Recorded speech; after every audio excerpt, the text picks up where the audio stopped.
of the morning to you. Now, today, guys, I want to speak to you about programs, specifically 28-day programs, 90-day programs, 365-day programs.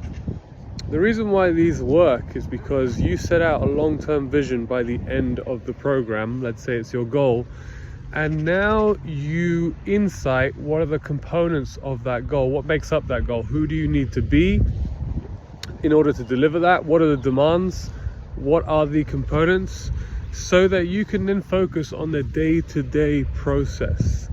Because when you're focusing on the day-to-day process, you start to do something which is called habit tracking. You start to track the habits of your long-term vision, and most people don't do this. You know, I'm not talking about habits like stretching, foam rolling, sleep routine. I mean, these are easy. I mean, for most people. What I'm talking about is the mental habits. You see, when you're on a program, you feel accountable every day to successfully continue each day what I call continuous practice.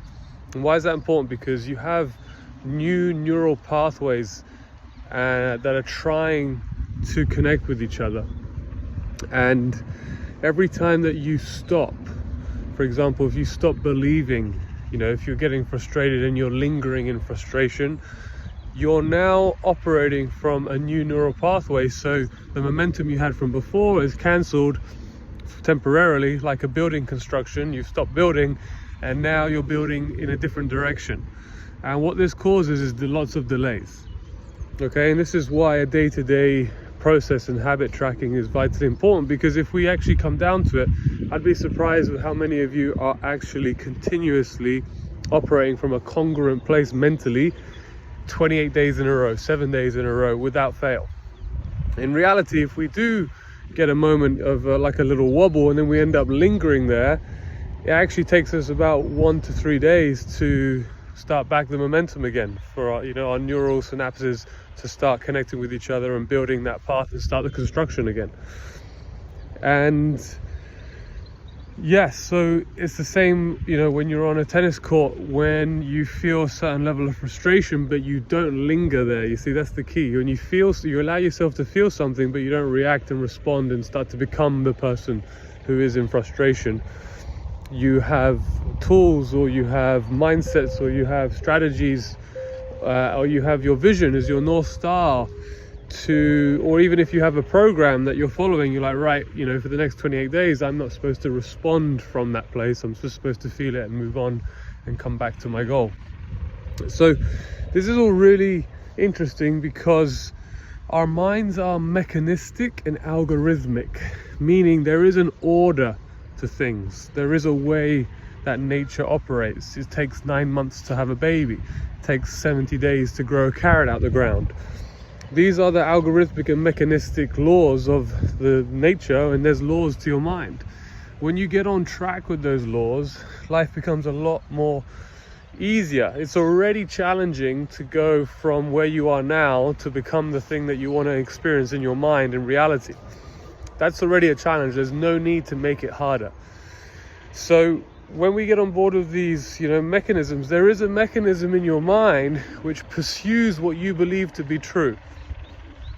And so if you believe you're not going to make it, or if you believe, you're not going to win, or if you believe anything that's incongruent to your goal, if you believe something that's not helpful to you, that hasn't even happened yet, your mind has a mechanism to pursue that truth as a reality and bring you more of that truth. In other words, it's designed to follow whatever you believe is true, to get your nervous system to follow that lead. And so for you to behave congruently, for you to perceive everything in life, your competitions, the way people talk to you, is to distort and perceive everything to give you more of what you believe is true. So if you knew that about your mind, that it has that mechanism, you would take yourself on a program and make sure that you are being congruent with your beliefs and your thoughts, what you're identifying with.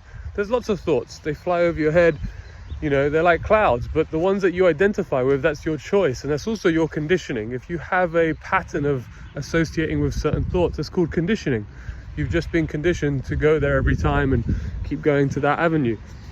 But when you do a program and you know that you're tracking your habits every day, you're more accountable to regain authorship, to regain ownership over that whole process, and you start to recondition your mind for your own benefit. So if people had this type of education, I feel like they wouldn't get as frustrated, because if you knew that you'll keep going in and out of your habits and that it takes a little bit of momentum to start your habit back up, essentially every time you stop, if you go down a mental path that's not congruent with your long-term vision, you basically need to go back 3 days. I mean, that's like a benchmark of how much you keep putting yourself back. So the reason why things haven't happened yet, or the reason why there's a bit of delay with what you expected or what you agreed to accomplish, is because often you're not tracking how consistent you are with your mental habits. And if you did, you actually not get frustrated, because you realize, oh yeah, well, I keep going in and out. There was a moment today when I went out of it. There was a moment in the match where I went out of it and then I hung out there. There was a moment in the gym where I stopped and then I just hung out in that energy. These are all delaying your momentum and your habits and your identity from being built. So yeah, that's why a 28-day program, 90-day program, 365-day program is really good for you, because you can just start to invest in the day-to-day process. And one big way of actually doing that is obviously defining what your long-term vision is, and then asking a few empowering questions like, who do I need to become in order for that to be reality? Who do I need to be? But also a really important question to ask is, what do others gain by me being this version of myself? Because if you've got family members, team members, or people that you feel like are not getting on board with you, or they're showing frustration themselves, or whatever the case may be, this is a really good opportunity to answer that question about what do they gain by you being this version of yourself. And they're going to gain a lot. You are pursuing your dream, you're living in joy, you're healthy, you're on national television, international television, you are living in congruence with your desires, you're happy, you're joyful, and your parents get to see that. So they get to have a child who's happy and joyful and pursuing their dreams. They're getting a lot out of it.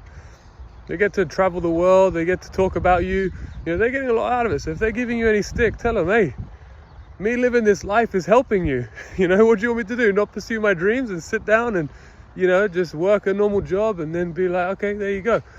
We're not living our life for other people, but at the same time, by virtue of us being this version of us, by accomplishing this goal, we give back to so many people, including our family. So that question is really important, I think, for people to answer. What do others gain in your life from you being this version of yourself? At some point, you're going to have to be the leader of your environment, the leader of your life, the leader of the people around you, because no one knows your vision as clear as you do. They can't see it the same way. They don't receive it the same way. It's specifically engineered. Your imagination, your values, everything that you envision that you want to experience in your life is specifically for you. And it's your job to communicate that, to stand up for it, and also to live by it congruently, and track those habits. And what you'll find is the frustration will dissipate, because when you start tracking your habits, you start to see, oh yes, see, I went out of it there, I went out of the mindset there, I actually started living from a different mental place there. So of course, I'm not seeing the result yet there. You start to have a little bit more compassion, understanding for the journey, start to be a little bit more accountable. Also, you just gain more awareness of what's actually going on rather than what's going on from a blind spot.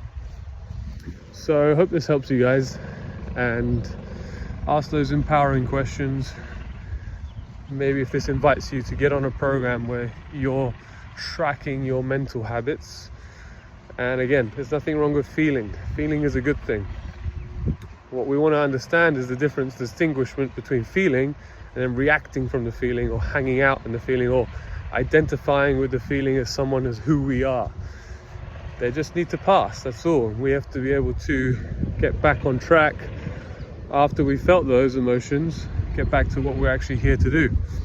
Because all the feelings they're just an effect. If you think about cause and effect, feelings are an effect, they're not a cause. They're coming from something else. It's an effect of something else. You know, normally these feelings come from an old, misidentified memory about you thinking you're not good enough, that you're not going to make it, that you're not important, that people don't love you, whatever the case may be. So these are memories that we still haven't reconciled, so they cause us to show up in frustration, they cause us to show up in anger, and we feel unworthy. So those are simmering underneath you anyway. So when you go onto the court, or when you have your day-to-day, you know, things happen and you think that's making you angry and you think that's making you frustrated, but no, it's not. You are turning up in frustration, you're turning up in anger, because there's things that not be reconciled. So allow yourself to feel them until you're ready to reconcile those memories and direct your attention into the truth that you are loved, and you know, everything is possible for you, and you're on the right track, and all of this is helping you to get to where you need to be. So remind yourself of the truth and just gently nudge yourself back and tracking those habits so that you can be actually aware of what's going on in the process, not lie to yourself.